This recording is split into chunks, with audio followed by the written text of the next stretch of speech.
What? I have this numb feeling. I'm going to give you a definite maybe on that one, John. I think we got a ding, ding, ding there, Kurt. Do you know why Chicago is called the Windy City? It was a book about modern history. To all of our listeners, I apologize for John. I don't know what's going on in this episode. Well done, Kurt.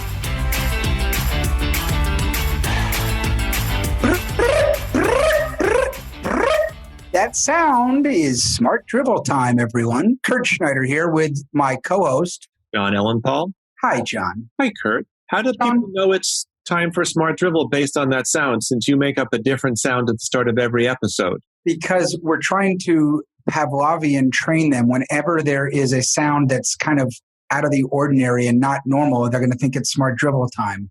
Anything. That way, we're constantly in their minds and in their souls and in their breaths. Well, that's an unusual approach, and Pavlovian probably requires reacting to the same stimulus each time, but you have them reacting to a category of stimuli. But the same is my voice and the sound I am making. So there's no question the sound of your voice, since you kick off the episode, would be an indication that it's time for Smart Drivel. So, Kurt, let me tell you what we're going to talk about today. I'm ready. We're going to talk about something that is near and dear to Smart Drivel, because our very name, Smart Drivel, is one of these. We're going to talk about oxymorons, basically two contradictory words in a row. Smart and drivel are clearly opposites. Before we jump in, let me tell you where the term oxymoron comes from. Ooh, that was an acne product, right? So it actually comes from the Greek, oxy, which means sharp, and moron, which means dull. So it's sharp, dull. It is an oxymoron all by itself. See, now that makes sense. I was just having this conversation the other day with my son, and we said words that mean something should be those words. And my son was saying palindrome should not be the name for palindrome. It should be like Kanak or something, right? Yeah, it's like the classic problem of monosyllabic, me having so many syllables. Onomatopoeia should sound like onomatopoeia. I don't know. Do you know why Chicago is called the Windy City? I believe it's windy there, but if you look at where it ranks among the windy cities in America, it ain't anywhere near the top. Some of their buildings are canyonic and do cause a canyonic approach. But the reason why it's called that, people think it's because it's windy coming off of Lake Michigan. It's not. It's because in the mid-19th century, it was always the number 2 up-and-coming hard scrabble city in America, always having a chip on its shoulder that New York was number 1. And they kept bellowing and bellowing, we are so great, Chicago's so great. And someone in New York, a newspaper man, said, they're the Windy City because they spew so much hot air out there. So it's not a function of the weather? Nothing to do with the weather.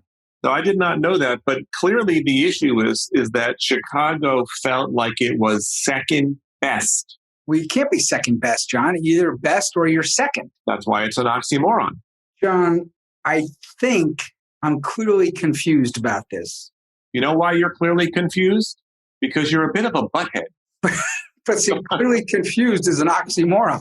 And so is butthead. Yes, that is why I said it. I otherwise wouldn't insult you unless it was for some sort of thing in the podcast that might bring us critical praise. So that's like when something is sweet and sour or sweet sour, right?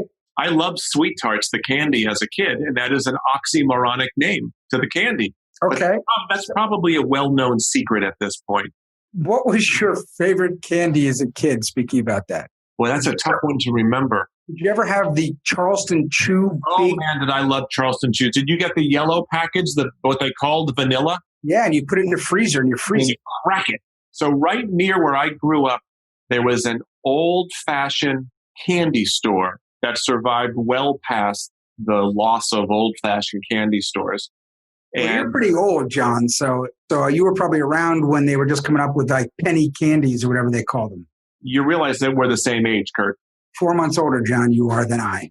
That means we are almost exactly the same age, Kurt. That would be an oxymoron, John. We should ring a bell every time we get an oxymoron. We should, I think so. So nothing was pretty ugly? In terms of candy?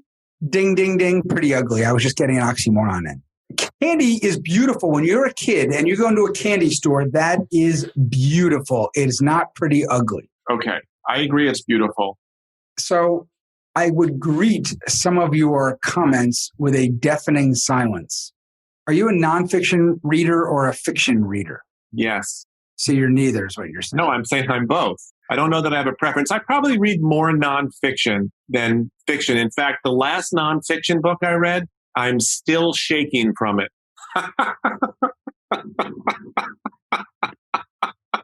It was a book about modern history. I mean, that sucker turned me inside out, Kurt. Hang on a second, Kurt. I think my silent alarm just went off. To all of our listeners, I apologize for Jon. I don't know what's going on in this episode. But here's the thing about oxymorons. They are contradictory words that work together. A deafening silence, I get. It was so, by the way, Yogi Berra was made, right, for oxymorons. What did he say? That place is so popular, no one goes there anymore? Well, look, I think we spent a lot of time in our podcast talking about some of the weirdness and fun weirdness in the English language. And I think there are a lot of times where an adjective describes a noun and the description of the noun is intentionally counter to what that noun means, and it creates an oxymoron. And it makes perfect sense in the context of the whole sentence or the whole thought. But when you just focus on those two words, the classic one, of course, is jumbo shrimp. It makes sense that you'd have large shrimp and small shrimp. But since shrimp also means small, it just opens the door to all sorts of... You and I are going to have a key lime pie. I love key lime pie. And we're down to the last slice. Take it out. And I love key lime pie, and you love key lime pie.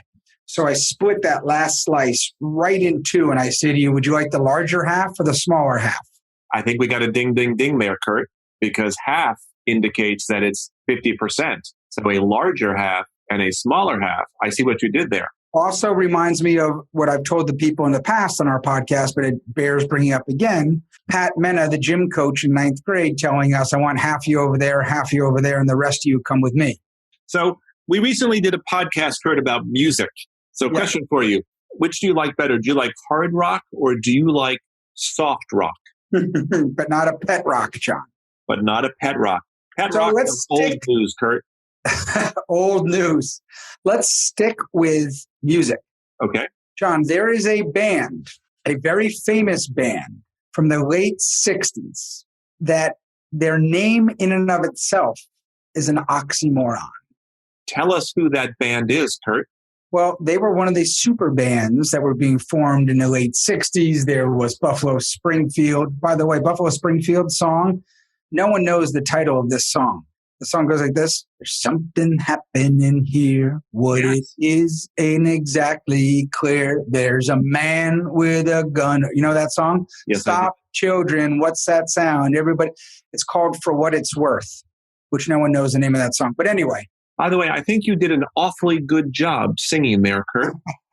So let me get back to a band whose name. So they're doing these super bands, Crosby, Stills and Nash and Cream and Buffalo Springfield, Spencer Davis Group, et cetera, et cetera.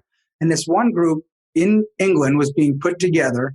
And the critics, when they saw who it was, said, oh my God, their music, they're going to go over like a lead balloon. And the band, of course, said, balloon, lead balloon, let's have fun with it. But the name of a group shouldn't be Lead Balloon. What's another name for balloon? Zeppelin, Jon. Led Zeppelin. They got their name, Kurt? Someone said they were going to go over like a lead balloon, and that was the inspiration for their name? Yep. That's pretty good. Jon, these days, I know you've been working out and everything. You look sickeningly good. Sickeningly good, huh? It's the same difference to me, Kurt. The only other one I could think of right now, which is kind of funny, was what happened the other day. You know, you get an ice cream headache or a margarita headache. An ice cream headache? You mean sphenopalatine ganglioneuralgia? Yes. I was setting you up there. What about... It is an open secret that I know the technical name for an ice cream headache. Vodka martini oxymoron. I was just thinking about what happens sometimes when you get your food out of where the ice is, and you get freezer burn on your food. See, Freezer burning burn. is hot and freezing's cold. Thank you for the explanation. That is an oxymoron, Kurt. You know Or what? the product that Shaq likes to show right now on TV, icy hot. I have a refrigerator freezer combo in my office, and it hasn't been opened in a very long time. So it is a definite possibility that there's freezer burn products in there. What do you think about people who say things like that? Definite possibility. Or I have a love-hate relationship with them. you didn't. I have a friend who likes to say, to be honest, blah, blah, blah, blah. No, please lie to me. Yeah, I don't like that either. And I don't like when people say, I don't disagree with that. I don't hate that idea. So we've talked about this before. That's when I talked about it doesn't suck and it could be worse. When someone says that to me, I am left with this numb feeling. Look, Do I get a ding, ding, ding for numb feeling? You know what? I give you one, but it's bittersweet that I give you one. Very nice. You know what? I can understand. I think it was more of a sure bet, but you make your own choices. Would you have gone to Vegas when it was first coming out in the 40s, when it was just a pile of sand? I would have loved to. Why? Because it would have been hotter than Hades. It would have been nothing there.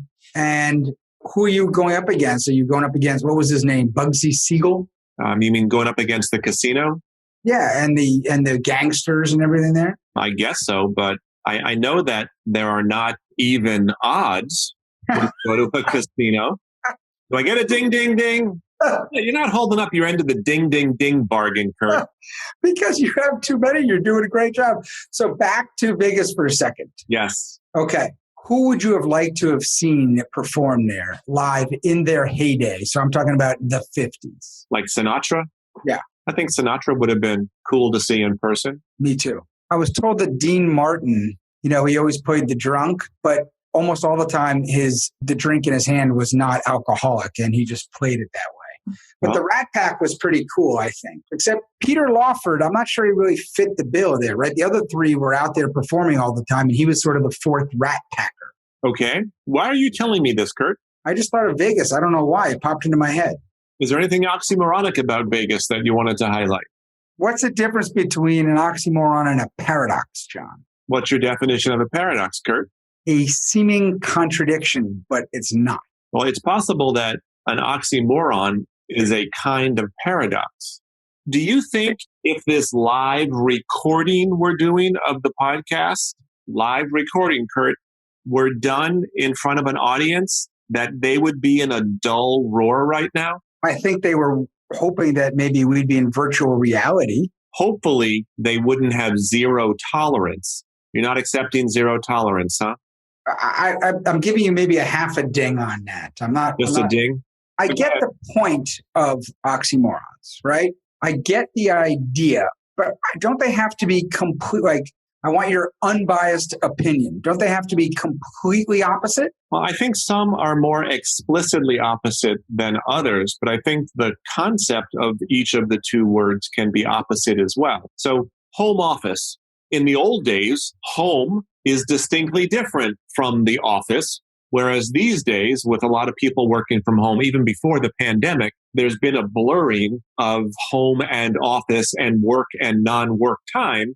So maybe that's sort of in the neighborhood of an oxymoron, a little bit less explicit than it was before. So like ice water, that's pretty explicit. No, it's not explicit to you? Oh, because they're opposites. I think ice liquid would be an opposite. Gas ice. Okay. But you can't say gas and ice and water are not, because they're all forms of the same. All forms of water. Right. But the oxymoron is the state, gas, solid, or liquid. Okay, fair enough. So you're going to give half a ding, but we can agree that plastic silverware is a bullseye. Plastic glasses as well. That's right. And as running tights become more and more popular, I have recently seen advertised loose tights. So we can agree that that is a total ding, ding, ding. Right, Kurt? You know what's not, but unfortunately it's making a comeback and it shouldn't? Acid wash jeans, John. That is not a positive development. By the way, do you know where I don't know if I've told you this before, where Paul Simon came up with the name of the song Mother and Child Reunion. He was at a diner, probably in upstate New York, or it could be Queens where he grew up. And there was a dish, which was chicken, fried chicken, and eggs. Right. It was called the Mother and Child Reunion.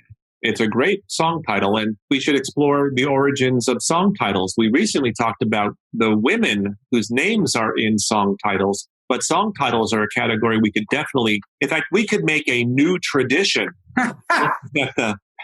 stories of these things. I bet you there are a lot of oxymorons in song, right? It seems like it would name, or poems. Poetry probably lends itself to oxymorons. Well, I think story and lends itself to opposites because there's a tension and a drama that comes out of opposites. And some things are the real deal and other things are genuine imitations. But you're onto something there with tension. Tension is a really interesting concept because there has to be conflict for there to be tension. But tension is both a positive and a negative. Of course, there's positive tension. And there's negative tension. So it's sort of an oxymoron in and of itself is one word. Well, let me ask you this, because you are a hardcore history buff, as all of our listeners must know by now. Do you prefer the Civil War, ding ding, or the Great Depression, eras in history? Both being oxymorons. I hope they are oxymorons because then they'll make more sense. But Civil War, I guess there's never been a war that's been civilly. I think war is an uncivil act, and I think civil is a civil act, and civil and uncivil are opposites. So we meet the test. What do you think the boxes? What do you think the first war was? Adam and Eve must have had a war. You're so close. Cain and Abel. Cain and Abel. Adam raised a Cain. Bruce Springsteen, great song.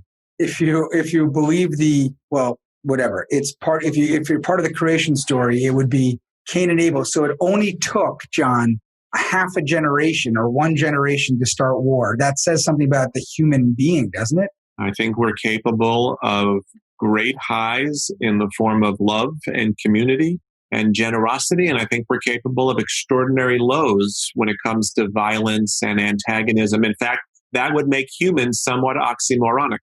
Kurt, when you were running the Harlem Globetrotters for all those years, did you ever have a quarter or year of negative growth? No, I did not. Thankfully, I didn't. If we were to record a podcast one day and you couldn't make it, would you recommend that I go get a guest host? See, because right, okay. Ding, ding, John, ding, ding. I think that is deceptively honest of you to say that you would like to have a guest host instead of me. I didn't say I would like to, and I acknowledge deceptively honest. I didn't say I would like to. You get a ding, though. I would. In fact, I would not. I asked you if you thought that I should. Ring dings or yodels, John? Absolutely, hands down, my unbiased opinion is yodels. Why? Oh, yodels. Yes, of course. Because there's something about the ring ding that I just never really liked, even though I think they're probably made of the same things and they're just different shapes. But I loved the yodel. The yodel. The yodel was small, had the silver thing. You could take it off and then make like a little cup out of it, like a chalice. And then it was rolled up. Oh, man, I love the yodel. I wrote to them in 6th grade to try to get a whole box of yodels sent to me, but I didn't get it. You could have just asked your mom to get you a whole box of yodels. That wouldn't have been fun. Easier. No. And I don't think she would have done it back then. My mom was into making carob brownies back then, which, by the way, should have been an oxymoron right there. If I were offered a carob whatever, I think I would wake up in a cold sweat. Ding, ding, ding, ding, ding. Thank you very much. Thank you for that. And by the way, those things are messy, eating some of those yodels and all that kind of stuff. You got us into a fine mess. By the way, who's the one that said that? That's another fine mess you've gotten us into. Laurel and Hardy, or it's quite a fine mess you've got. Was it Laurel and Hardy? This is another fine mess you've gotten us into. By the way, Twinkies or yodels? I'm going Twinkie hard here. I love yodels, but Twinkie. Do you remember in the 70s we had the Chocodile? I think we talked about this. What was the pink cupcake? Hostess Snowball, John. Snowballs. So I want to tell you a story about Hostess Snowball. Okay. I was skiing because I go every year with a bunch of fraternity brothers, John. And we flew into Denver and we had to get up to Vail and we took a bus. It was called Vans to Vail. And 2 of us were late. The rest of the guys had already gotten up there. So we got on the van and we pulled off like 45 minutes into it to go to a gas station. But right before we went to the gas station, we started playing on computers. This is a long time ago, some golf game. And we had 3 hours in the car and there was this 12-year-old kid sitting next to us. We said, you could play with us, but we're playing a beer a hole. He said, well, I'm too young to drink. What can I do? And I said, Hostess snowballs. So we went and bought a lot of beers and Hostess snowballs. If he lost a hole, he had to eat a Hostess snowball. If we lost a hole, we had to drink a beer. Hostess snowballs, John. Well done. And you know what? Horatio Alger was all about the newsboy, right? Who would sit there and had coal on his face and he sold newspapers for a cent. But then he worked himself up by the bootstraps. We don't have bootstraps anymore.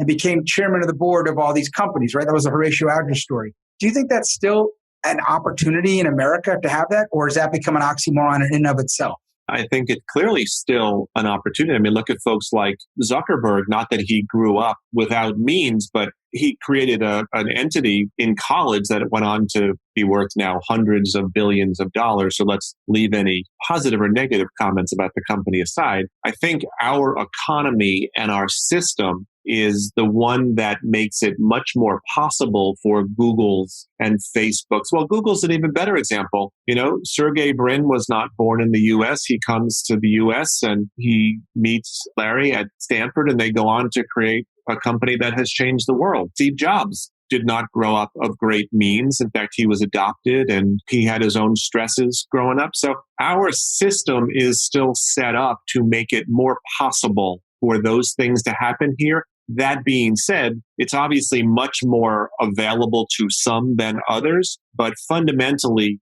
the system we have, access to capital, entrepreneurial spirit, and the country's identity makes it much more likely for those stories to happen here, generally speaking, than other places. So yes, but which is not to suggest there's equal opportunity within the country, because of course there's not. Okay.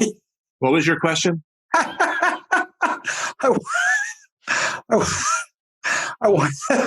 Did I answer your question? Yeah. I was going to try to answer you with some sort of oxymoron, but all I can think of is I'd rather be eating a Hostess snowball than airline food. There's an oxymoron, airline food, because what they serve, that ain't food. Well done, Kurt. Thank you. John, we need to wrap up this episode of Smart Drivel, the ultimate oxymoron. Yes, and I'm almost ready to do that. Have you ever bought anything, Kurt, sight unseen? Keep going. When you were growing up, going to school, did you ever have a student teacher? Ooh, that's an excellent one. Okay. Did you ever have your office in an industrial park? Also, good one. By the way, why do we park in a driveway and drive in a parkway?